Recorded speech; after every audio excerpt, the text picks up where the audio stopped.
নমস্কাৰ। আজি ভূমি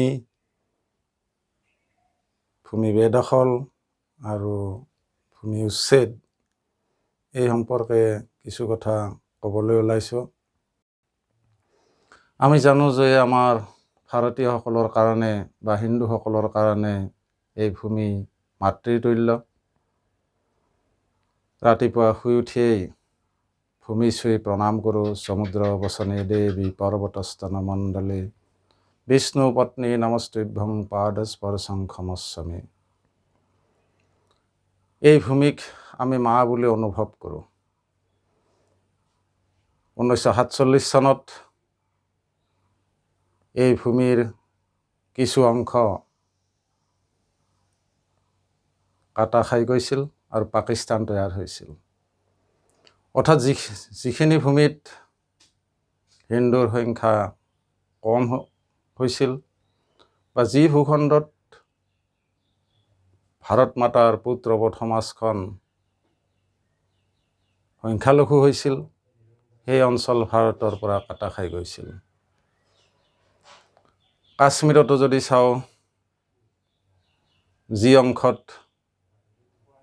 ভাৰতৰ পুত্ৰবধ সমাজখনৰ সংখ্যা কম, সেই অংশতেই নানান ধৰণৰ হিংসাৰ দেশ চলি আছে, উগ্ৰপন্থীৰ কাৰ্যকলাপ চলি আছে। অসমতো যদি চাওঁ, যি অংশত ভাৰতৰ মূল পুত্ৰবধ সমাজখনৰ সংখ্যা য'ত কমিছে, তাতেই সত্ৰৰ মাটি বেদখল হৈছে। গতিকে আমি এই ভূখণ্ড হিন্দুসকলৰ হাতত ৰাখিব লাগিব। হিন্দু মানে যিখিনি মানুহে এই দেশক নিজৰ মাতৃভূমি বুলি মানে, এই দেশতেই নিজৰ সমস্ত কৰ্ম ন্যস্ত কৰে, সেইখিনিয়ে হিন্দু।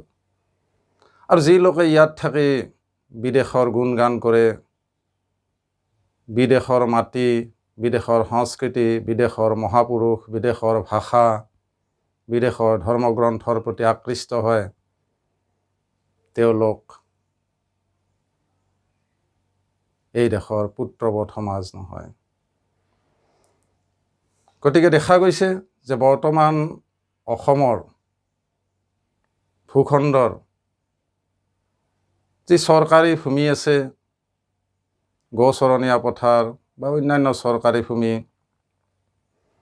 সেই ভূমি হিন্দুৰ হাতৰ পৰা লাহে লাহে আঁতৰি যাব ধৰিছে আৰু সেই ভূমিত আৰব প্ৰেমীৰ বেদখল হৈছে,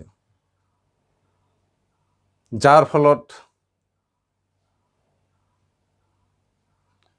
অসমৰ যি সংস্কৃতি, ভাৰতৰ যি সংস্কৃতি, সেই অঞ্চলবিলাকৰ পৰা লোপ পোৱাৰ উপক্ৰম হৈছে। ছাদুল্লাই যি নীতি কৰিছিল যে বংগভাষী মুছলমানবিলাকক তেওঁ অসমত আনি বহিবলৈ দিছিল, অসমৰ চৰকাৰী ভূমি তেওঁলোকক দি দিছিল, বহুত জিলাত হিন্দু সংখ্যালঘু হোৱাৰ তেওঁ প্ৰয়াস কৰিছিল, তেওঁ চেষ্টা কৰিছিল। গতিকে ছাদুল্লাই বংগভাষী মুছলমানসকলক অসমত বহুৱাই যেনেদৰে অসমৰ ভূমি বেদখল কৰিবলৈ দি বা অসমৰ ভূমি তেওঁলোকক দি অসমখনত হিন্দুসকলক ভূ সম্পত্তিৰ পৰা দূৰত ৰখাৰ চেষ্টা কৰিছিল বা সেই অঞ্চলবিলাকত হিন্দু সংস্কৃতি নোহোৱা কৰাৰ প্ৰচেষ্টা কৰিছিল, সেই প্ৰচেষ্টা যেন এতিয়াও অব্যাহত আছে। আনকি নামনি অংশত বা নামনি অসমত গৌচৰণীয়া পথাৰ, নদীৰ চৰ আদি সকলো দখল কৰাৰ পিছত এতিয়া সেই ভূখণ্ডৰ ব্যক্তি তেওঁলোক গৈছে উজনিলৈ। তেওঁলোকে শোণিতপুৰত বা অন্যান্য ঠাইবিলাকত, লখিমপুৰ আদি ঠাইতো হয়তো তেওঁলোকে বসবাস কৰিছে। সৌসিদিনা শোণিতপুৰত যেতিয়া শোণিতপুৰ জিলাত যেতিয়া উচ্ছেদ কৰা হ'ল বেদখলকাৰীসকলক, তেতিয়া তেওঁলোকে কৈছে আমি এই দেশৰ নাগৰিক বা তেওঁলোকৰ হৈ বিভিন্ন সংগঠনে কৈছে তেওঁলোক এই দেশৰ নাগৰিক, গতিকে তেওঁলোকক তাত সুবিধা দিব লাগে, থকাৰ সুবিধা। কিন্তু তেওঁলোক বাঘবৰৰ পৰা কি কাৰণে শোণিতপুৰলৈ যাব লগা হ'ল? বাঘবৰৰ পৰা শোণিতপুৰলৈ গৈ তাত কি তেওঁলোকে অসমীয়া সংস্কৃতি, ভাৰতীয় সংস্কৃতি বিলাইছে নেকি?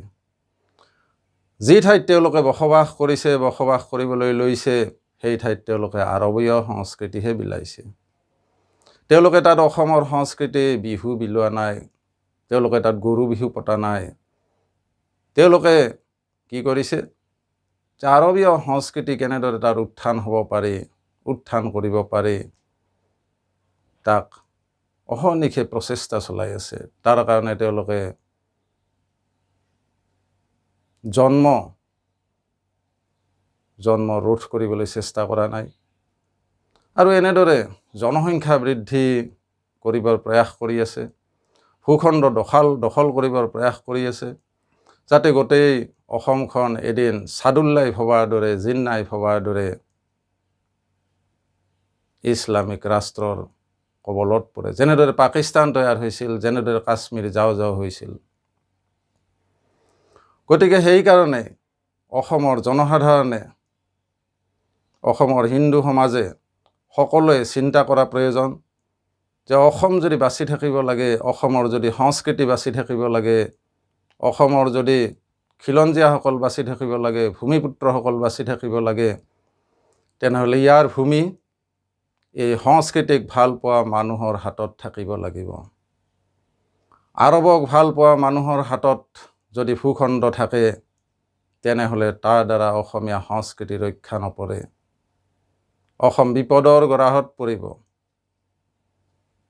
আজি গৌমাতাৰ কথা, গৌমাতাৰ ৰক্ষাৰ কথা কোৱাৰ লগে লগে তেওঁলোকেই বিৰোধ কৰিছে, অৰ্থাৎ গৌমাতাৰ ৰক্ষা হ'ব নালাগে। আপোনালোকে যদি চায়, সেইবিলাক অঞ্চলতেই আজি গৌমাতা অসুৰক্ষিত, সত্ৰৰ মাটি বেদখল হৈছে, ছোৱালীবিলাকক বিয়াৰ নামত ধৰ্মান্তৰিত কৰা হৈছে। এনেদৰে ভূখণ্ড দখলৰ লগে লগে তেওঁলোকে ৰাজনীতিও হাতত লৈ লৈছে। আচৰিত কথা যে গৌচৰণীয়া পথাৰত যিসকল ব্যক্তিয়ে বাস কৰে, তেওঁলোক কেনেকৈ ভোটাধিকাৰ পাব পাৰে বা তেওঁলোকে কেনেকৈ ভোটদানৰ গৰাকী হয়? অথচ দেখা গৈছে যে অসমত যিসকলে অবৈধভাৱে চৰকাৰী ভূমি দখল কৰি আছে, তেওঁলোকে চৰকাৰ ভঙা পতা কৰিব পাৰে, তেওঁলোকে অসমৰ যিমান আঁচনি আছে সেই আঁচনিবিলাকৰ লাভ ভোগ কৰিব পাৰে, তেওঁলোকে তাত থাকি চাকৰি বাকৰি কৰিব পাৰে, অৰ্থাৎ সকলো সুবিধা তেওঁলোকে পাব পাৰে। অথচ তেওঁলোকে ইয়াৰ সংস্কৃতি, ইয়াৰ সভ্যতা পালন কৰাৰ সলনি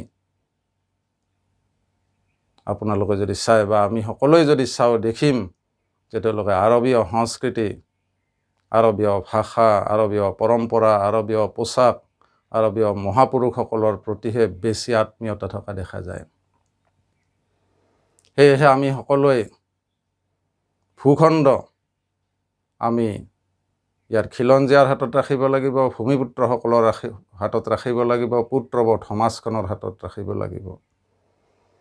নাগৰিক সকলোৱেই নাগৰিক, ইয়াত যিয়ে জন্মে তেওঁৱেই হয়তো নাগৰিক হয় জন্মসূত্ৰে।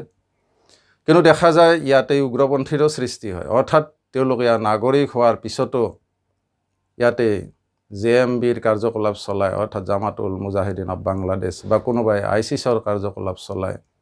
তেওঁলোকে ইয়াৰ নাগৰিক হোৱাৰ পিছত কেনেদৰে চলায়? অৰ্থাৎ নাগৰিক হৈ আছে যদিও তেওঁলোকৰ মনটো ইয়াত নাই, তেওঁলোকৰ মনটো পাকিস্তানত আছে, কাৰোবাৰ বাংলাদেশত আছে, কাৰোবাৰ আৰৱত আছে। আৰু এই কথাৰ প্ৰমাণ পোৱা যায় যেতিয়া ভাৰত আৰু পাকিস্তানৰ মাজত খেল হ'লে ভাৰত হাৰে, পাকিস্তান জিতে, তেতিয়া এই অঞ্চলবিলাকত বা বিভিন্ন অঞ্চলত ফটকাৰ শব্দ শুনিব পোৱা যায়। এই প্ৰমাণ কৰে যে ইয়াত হাৰে হিমজুৱে নাগৰিক নাই, নাগৰিক আছে, কিন্তু তেওঁলোকৰ অন্তৰত বিদেশৰ প্ৰতি প্ৰেম আছে, অৰ্থাৎ পুত্ৰবধ সমাজ এখন বেদখলকাৰীৰ মাজত পোৱাটো অতি কঠিন। সেইকাৰণে বেদখলকাৰীসকলক উচ্ছেদ কৰি সেই ভূমি ৰাষ্ট্ৰীয় কামত, নাগৰিকৰ উন্নয়নৰ কামত, বিভিন্ন কাৰ্যালয় বহোৱা কামত বা বিভিন্ন ধৰণৰ উদ্যোগ বহোৱা কামত যদি আমি খৰচ কৰোঁ বা ব্যৱহাৰ কৰোঁ, তেনেহ'লে সেই ভূমিৰ সৎব্যৱহাৰ হ'ব।